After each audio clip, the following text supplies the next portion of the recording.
Hello, Aquarius, Sun, Moon, Rising, and Venus signs. Kamusta kayo? Sana po ay nasa mabuti kayong kalagayan. Welcome back po sa Star Tarot. At kung bago kayo dito, welcome din po kayo. Please subscribe, like, share my videos, and leave me a comment po kung naka-resonate kayo. Thank you. So, first message po ni Aquarius is Ace of Swords. Ayan. So, merong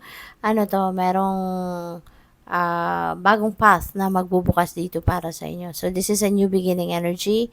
At meron din kayong mga bagong ideas, no? There are new ideas, new inspiration coming your way, new insights, no? At yun ang magdadala sa inyo rito patungo sa bagong simula, no? This is a new beginning na gagawin, no? Ng iba sa inyo. So, what else? We have Nine of Pentacles, financial comfort, no? Financial comfort, ito yung hatid na energy ni Nine of Pentacles.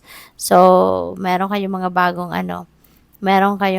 bagong pwedeng gawin talaga, mga bagong idea ngayon, 'di ba? Na maaaring gawin ninyo na related dito sa inyong kaperhang aspeto. Kasi, 'di ba, kung kunyari may naiisip kayong bagong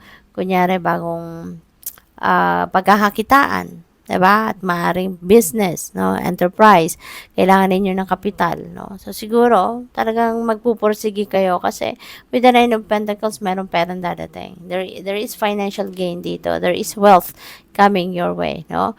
At kaya nga may experience din ninyo yung comfort dito, no, ng pagkakaroon ng pera, pagkakaroon ng biyaya, because merong paparating, no, na bunga ng inyong pagsisikap, bunga ng inyong paghihirap, bunga ng iyong pagtsatsagat lahat, no, Aquarius. So, good luck sa'yo. So, what else? We have a Six of Swords. Moving on. Moving forward na kayo sa buhay. Magta-travel na si Aquarius.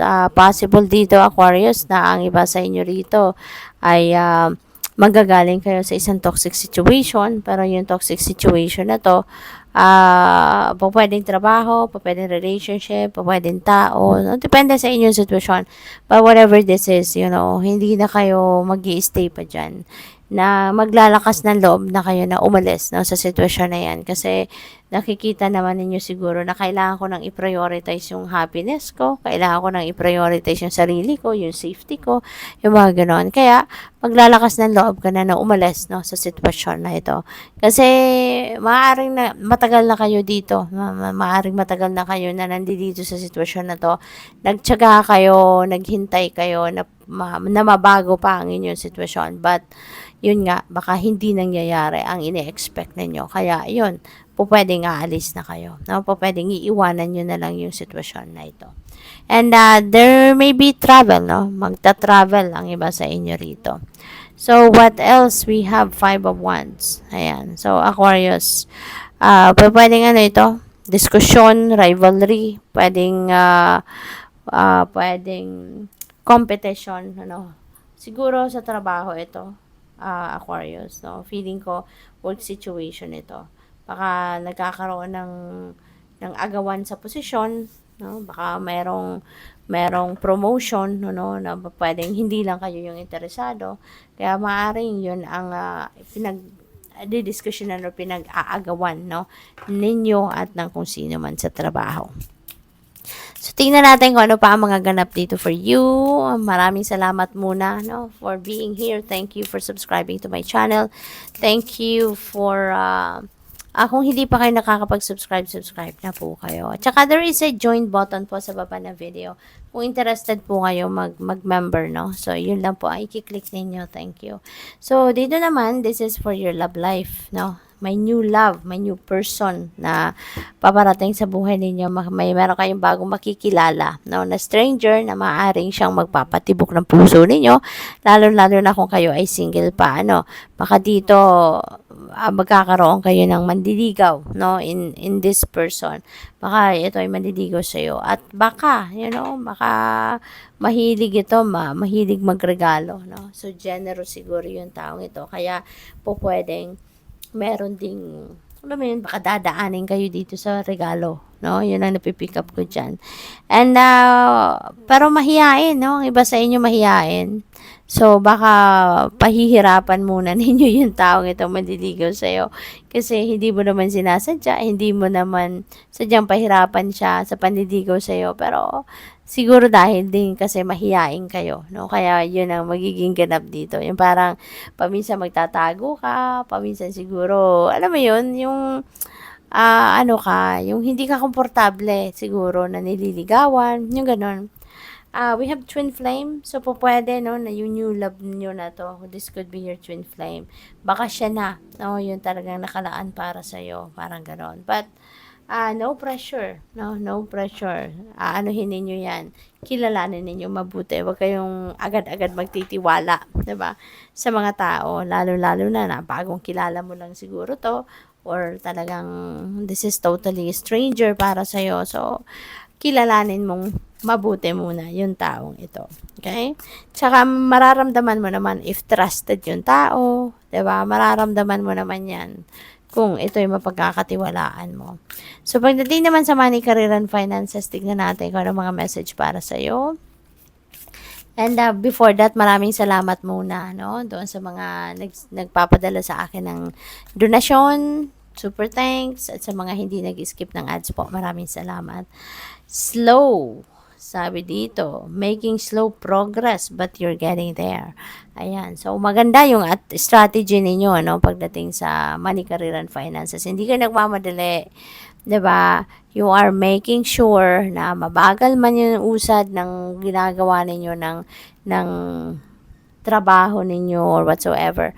Pero sigurado naman kayo na every step na gagawin ninyo is sigurado kayong safe at sigurado kayong magiging maganda ang resulta, yung ganon, ano? Kasi naman sa nagmamadali, tapos palpak pala, hindi ba?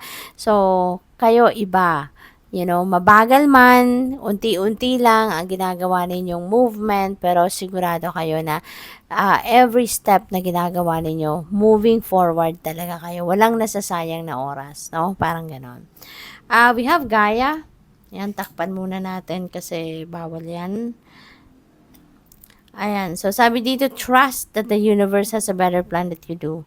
Ayan. So, siguro, no, mayroong mga bagay dito na, alam mo yun, hindi nagka-come to fruition. Baka meron kayong mga ginagawa na parang hindi umuubra. Yung kahit anumang effort ang gawin niyo parang hindi nagiging, hindi nagkakaroon ng magandang resulta, yung parang gano'n, no? Kaya, huwag kayong mawalan ng pag-asa with that, no?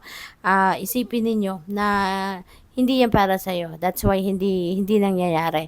Kasi kung yan ay para sa'yo, kung yan ay ikakabuti mo, kung yan ang ikakasuccess mo, 'di ba? Di sana smooth sailing ang lahat. Di sana binigay na sa'yo ng universe. Pero the fact na dinideny sa'yo ng universe, ibig sabihin that's not the best for you. Ibig sabihin that's not meant for you. No, kung ano man yung pinagtsatsagaan at pinagsisikapan mo na mapunta sa'yo. Okay? So, what else? We have laborer. Ayan, your hard work will be rewarded soon. No, keep it up. Keep at it. Ayan. So, see, yung kung anong para sa'yo, pinagsisikapan mo, pinagtatrabahuan mo, pinagtsatsagaan mo. When it's meant for you, it will be yours, no? So, tsaga-tsaga lang, hintay-hintay lang, kasi dito sabi, hard work will be rewarded soon. And po pwede, no, na ito, kasi this is the fruit of your labor. So, po pwedeng ito na yon, no? Sa ibang bagay na pinagsisikapan at pinagtsatsagaan mo, pinagtatrabahuan mo, so, maaring ito na yung bunga. Diba? So, good luck sa'yo. So, final message ninyo is star.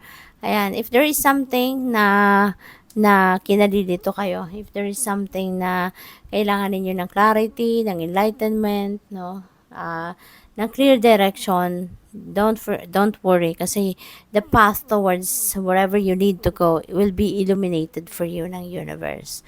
So good luck. Thank you for watching Love and Light. Namaste.